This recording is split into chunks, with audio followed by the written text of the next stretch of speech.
দেখেন কিভাবে কাজে ফাঁকি দেওয়া যায় সেই চেষ্টা করতেছে।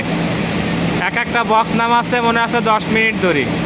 এই দুইটা লো টেকনিশিয়ান দেখেন কিভাবে কাজ করতেছে, যে একটা বক্স নামাচ্ছে, যে বক্সটা নামাতে ওকে 10 মিনিট সময় লাগতেছে। মানে এদের আজকে লাঞ্চের পরে এসে মানে খাওয়াটা বেশি হয়ে গেছে, এই বেশি হয়ে যাওয়ার কারণে কিন্তু কাজের একটু ঢিলা হয়ে যাচ্ছে।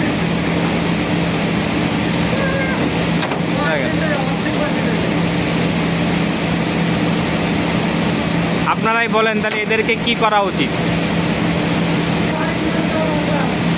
কি পানিশমেন্ট দেওয়া দরকার? মেশিন আর একটা খোলাই দেওয়া দরকার, ঠিক না? হ্যাঁ, এরপরে মেশিন আর একটা খুলে দাও তাড়াতাড়ি, 14 নম্বর খোলা লাগবো। ওটাও 24 গেজ হবে, এটাও 24 গেজ হবে।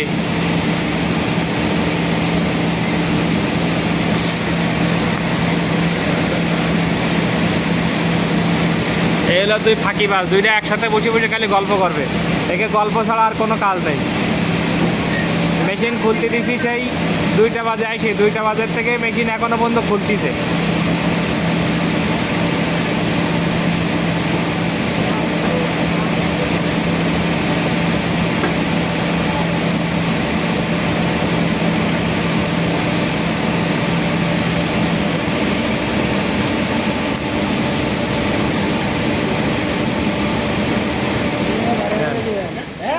আমাদের কারেন্ট চলে গেছে, কারেন্ট নাই, এই জন্য আর দেখা যাচ্ছে না।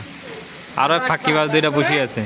পরে দেখেন এবার মোবাইলের লাইট জ্বালায় কাজ করতেছে, তাহলে দেন কাজের কি গতি। ওই দেখেন কারেন্ট গেলেও এখন আর বন্ধ নেই। তার মানে ও দেখাচ্ছে যে আমরা দেখো কারেন্ট চলে গেলেও কাজ করি, লাইট জ্বালাই দিই। আর এত সময় ফাঁকি দিছে সেটা কিন্তু কিছু দেখা নেই। 2টা বাজে মেশিন খুলছে, এখনো মেশিনে বক্স নামানো হয়নি। এখন দেখাচ্ছে আমারে যে দেখেন আমরা কিভাবে কাজ করতেছি।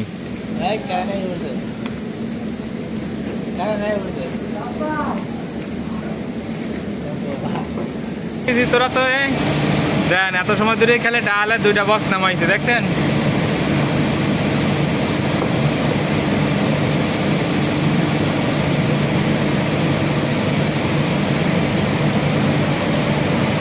আসলে ঈদের পরে আসে সবারই কাজে কমে এই অবস্থা। এর টানা 10-11 দিন ছুটি কাটায় আসার পরে কাজের পরে কোনো নেই, মানে শরীর অলসতা হয়ে গেছে একবারে। একে এখন ঝাড়াতে হবে।